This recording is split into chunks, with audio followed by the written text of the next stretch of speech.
Welcome to YouTube channel. मैं doctor Kaushali आपका स्वागत करती हूँ, इस्तकबाल करती हूँ आपके अपने ही चैनल पे। कैसे हैं आप सब? उम्मीद है आप सब ठीक होगे, हेल्दी होगे, स्वस्थ होगे।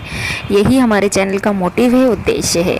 दोस्तों, आज हम बात करेंगे सिकल सेल बीमारी के बारे में। सिकल सेल एनीमिया क्या है और ये कैसे हो जाती हो, क्या है ये, इसके कारण क्या हैं, इसके लक्षण क्या हैं, सिम्टम्स क्या हैं, इसके इलाज उपचार क्या हैं, इसी के बारे में हम आपको बताएंगे। लेकिन दोस्तों, अगर आपने अभी तक चैनल को सब्सक्राइब नहीं किया है तो प्लीज़ चैनल को सब्सक्राइब करें, लाइक करें, शेयर करें, क्योंकि हेल्दी व स्वस्थ होने वाली जानकारी सबसे पहले आपके पास पहुंचे। अगर आप चैनल पर नए हैं तो आप देख रहे होंगे नीचे रेड कलर का सब्सक्राइब बटन है, बेल नोटिफिकेशन है, लाइक बटन है, उसको दबाएं। हमेशा हेल्दी रहें।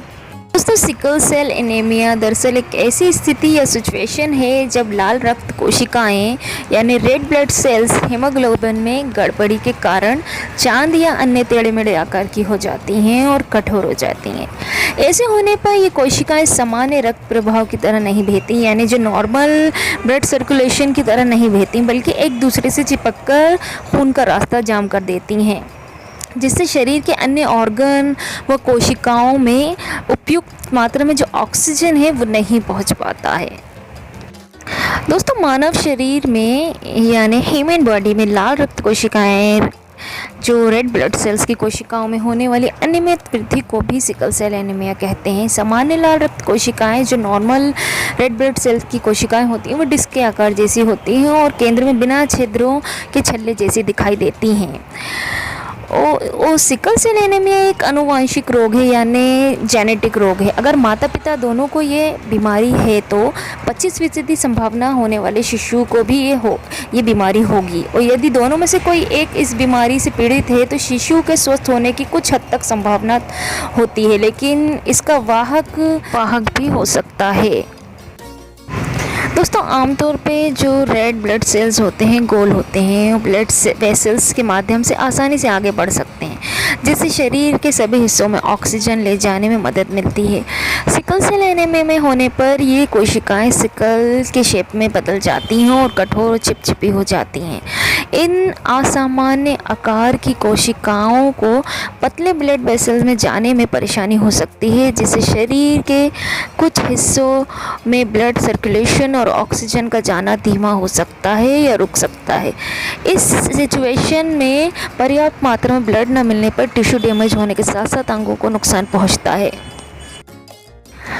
दोस्तों, अब हम बात करेंगे कि सिकल सेल एनीमिया के कारण क्या है, कॉजेज़ क्या है। सिकल सेल एनीमिया जीन में परिवर्तन म्यूटेशन के कारण होता है, जो हीमोग्लोबिन प्रोटीन बीटा ग्लोबिन बनाता है। ये एक आयरन युक्त कंपाउंड है और इसी से ब्लड का कलर रेड होता है। हीमोग्लोबिन रेड ब्लड सेल्स को फेफड़ों से शरीर के अन्य भागों तक ऑक्सीजन पहुंचाने में मदद करता है। जब आपको सिकल सेल एनीमिया होता है तो ये abnormal haemoglobin red blood cells को कठोर, चिपचिपा और विकृत यानी डेफॉर्मेट बना देता है। सिकल सेल जीन पीढ़ी दर पीढ़ी विरासत में मिलती है।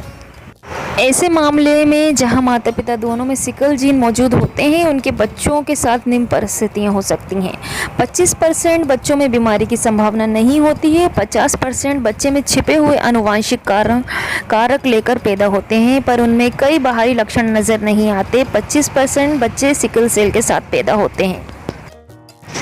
दोस्तों, सिकल सेल कोई संक्रामक बीमारी नहीं है, यानी सर्दी जुकाम या किसी और इन्फेक्शन की तरह आप इसे ना तो किसी और व्यक्ति को ट्रांसफ़र कर सकते हो और ना ही किसी और व्यक्ति से आपको यह बीमारी हो सकती है। सिकल सेल बीमारी मुख्य रूप से आनुवंशिक है, यानी जेनेटिक है, त्रुटि या दोष के कारण होती है। जब किसी बच्चे को अपने माता पिता दोनों से सिकल सेल के जीन्स मिलते हैं तो उस बच्चे को सिकल सेल बीमारी हो जाती है। सिकल सेल बीमारी के कुछ मामले में व्यक्ति को एक पेरेंट से सिकल सेल जीन मिलता है और दूसरे पेरेंट से किसी और तरह का अलग असामान्य हीमोग्लोबिन जीन।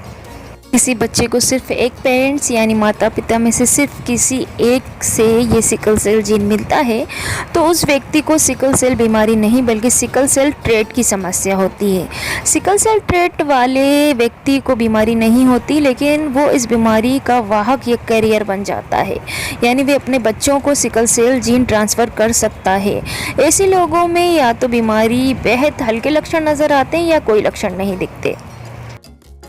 दोस्तों, सिकल सेल होने के बाद लाल रक्त कोशिकाओं में हीमोग्लोबिन वहन करने की क्षमता ख़त्म हो जाती है।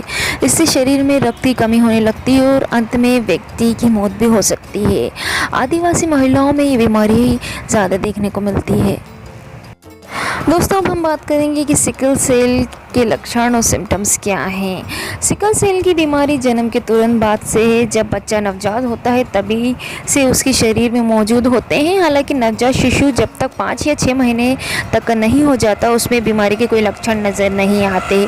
कई बार बीमारी के लक्षण जीवन के शुरुआती दिनों में ही नज़र आने लगते हैं, लेकिन कुछ मामलों में जीवन के बाद के सालों में दिखते हैं। बीमारी के शुरुआती लक्षण है जॉन्डिस या पीलिया, आँखों का पीलापन जो लाल रक्त कोशिकाओं को क्षतिग्रस्त होने के कारण होता है। एनीमिया की वजह से ज़्यादा थकान महसूस होना, डेक्टिलाइटिस जिससे हाथ और पैर की सूजन हो जाती है, फिर दर्द भी होने लगता है, चक्कर आना या फिर सिर घूमना, सांस लेने में मुश्किल महसूस होना, चिड़चिड़ापन महसूस होना, किसी चीज़ पर ध्यान लगाने में दिक्कत आना बाद में दिखने वाले लक्षण हैं। शरीर किसी खास हिस्से में बेहद तेज दर्द होना, खासकर एक से ज़्यादा स्पॉट, क्योंकि खून के ज़रिए शरीर के उस हिस्से में ऑक्सीजन की पूर्ति सही तरीके से नहीं हो पाती। बीमारी से पीड़ित किशोर उम्र के बच्चे या वयस्कों को लंबे समय तक दर्द का सामना करना पड़ता है। दोस्तों, अब हम बात करेंगे सिकल सेल के टाइप्स क्या हैं, प्रकार क्या हैं। दोस्तों, सिकल सेल बीमारी मुख्य रूप से 4 तरह की होती है। सिकल सेल एनीमिया, इसमें व्यक्ति अपने दोनों पेरेंट्स में से एक sickle cell gene haemoglobin S जो वंशानुगत तरीक़े से प्राप्त करता है। सिकल सेल एनीमिया ही इस बीमारी का सबसे गंभीर रूप है। Sickle cell haemoglobin C disease, जिन लोगों को sickle cell haemoglobin C disease होती है उनके माता पिता में से किसी एक से single cell gene haemoglobin S प्राप्त होता है और दूसरे पेरेंट्स को असामान्य हीमोग्लोबिन सी। ये सिकल सेल बीमारी का हल्का रूप माना जाता है। सिकल बीटा प्लस थैलेसीमिया, इसमें बीमार व्यक्ति एक sickle cell gene haemoglobin S और अपने एक पेरेंट से प्राप्त करता है और दूसरे पेरेंट्स से बीटा थैलेसीमिया एनीमिया का एक और प्रकार का एक जीन है। बीटा थैलेसीमिया भी 2 तरह का होता है, 0 और plus. Sickle beta plus thalassaemia sickle cell की बीमारी का हल्का रूप माना जाता है। सिकल बीटा 0 थैलेसीमिया, जिन लोगों को सिकल बीटा 0 थैलेसीमिया होता है उन्हें सिकल सेल बीमारी का गंभीर रूप माना जाता है। दोस्तों, हम बात करेंगे सिकल सेल बीमारी का इलाज क्या है। दोस्तों, सिकल सेल बीमारी से पीड़ित सभी लोगों के लिए एक ही तरह का इलाज मौजूद नहीं है। इलाज का विकल्प हर मरीज़ के लिए अलग होता है।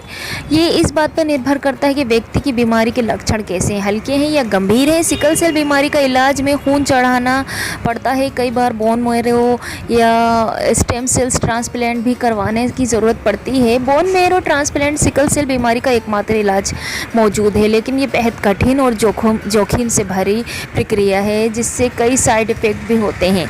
कई बार मरीज़ की मौत भी हो सकती है। बोन मैरो ट्रांसप्लांट सही तरीके से काम करें तो इसके लिए बेहद ज़रूरी है डोनर मरीज़ का भाई या बहन, ताकि बोन मैरो मैच बेहद नज़दीकी हो। फ़िलहाल सिकल सेल बीमारी का इलाज के लिए जीन थेरेपी का रिसर्च जारी है। वैज्ञानिक सिकल सेल की बीमारी के इलाज के लिए जीन थेरेपी का रिसर्च कर रहे हैं, जिसके तहत डॉक्टर एक सामान्य जीन को बदलकर इस बीमारी का इलाज कर पाएंगे। हालांकि इलाज के बगैर भी सिकल सेल बीमारी से पीड़ित व्यक्ति सामान्य जीवन जी सकता है अगर वो अपने इलाज का प्लान सही तरीके से फॉलो करे। बचपन में शिशु को लगने वाले सभी टीकों के अलावा सिकल सेल बीमारी से पीड़ित किशोर बच्चे न्यूमोकॉकल फ्लू मैनिक्लोगिल का टीका लगवाना चाहिए। फॉलिक एसिड सप्लीमेंट्स का सेवन करना ताकि शरीर में नई लाल रक्त कोशिकाएं बनती रहें। खूब सारा पानी पीते रहें ताकि दर्द से बचा जा सके। अचानक तापमान बहुत ज़्यादा बदलाव ना आए, अक्सर तापमान में बहुत ज़्यादा बदलाव होने से बचें। एनाल्जेसिक या दर्द निवारक दवाइयाँ जो दी जाती हैं ताकि गंभीर दर्द से बचा जा सके। दोस्तों, अब हम बात करेंगे कि सिकल सेल बीमारी का परीक्षण, diagnosis of sickle cell disease. दोस्तों, सिकल सेल बीमारी को आमतौर पर प्रेगनेंसी या फिर बच्चे के जन्म के समय डायग्नोस किया जाता है। आपको ये बीमारी होने का खतरा तभी सबसे अधिक होता है अगर आपके परिवार में किसी को ये बीमारी होने का इतिहास हो। सिकल सेल डिसीज़ की पहचान और डायग्नोस करने के लिए निम्नलिखित टेस्ट किए जाते हैं: संपूर्ण blood count test, haemoglobin electrophoresis test ताकि असामान्य हीमोग्लोबिन की जांच की जा सके, यूरिन की जांच ताकि किसी तरह के छिपे हुए इन्फेक्शन का पता चल सके, छाती का एक्सरे ताकि छिपे हुए निमोनिया का पता चल सके। तो अब हम बात करें कि आपको सिकल सेल बीमारी में क्या करना चाहिए और क्या नहीं करें। पानी अधिक मात्रा में पिएं क्योंकि आपकी बॉडी को ऑक्सीजन की काफ़ी ज़रूरत रहती है। दैनिक जो आपकी आदतें हैं उनको उसमें संशोधन करें, रोकें और शांत रहें, आराम करें, ज़्यादा तापमान में टेम्परेचर से बचें, संक्रमण और इन्फेक्शन से बचें। दोस्तों अब हम बात करेंगे कि सिकल सेल में आपका आहार प्रबंधन यानी मैनेजमेंट क्या होना चाहिए। अधिक मात्रा में फाइबर और रेशेदार आहार लें अपने डेली डाइट में, और अधिक प्रोटीन युक्त आहार लें जिसमें ज़्यादा प्रोटीन हो, ज़्यादा फाइबर हो वाले आप फूड आइटम लें आप, और एंटीऑक्सीडेंट युक्त आहार चुनें अपनी डेली डाइट में। और तेल और वसा युक्त मसालेदार खाद्य पदार्थों से परहेज़ करें, ज़्यादा मसालेदार ना खाएं और खूब सारा पानी पिएँ। दोस्तों ये था हमारा वीडियो सिकल सेल डिसीज़ बीमारी पे, सिकल सेल एनीमिया पे। आपको पसंद आया तो प्लीज़ चैनल को सब्सक्राइब करें, लाइक करें, शेयर करें, कमेंट करें। Thank you for watching.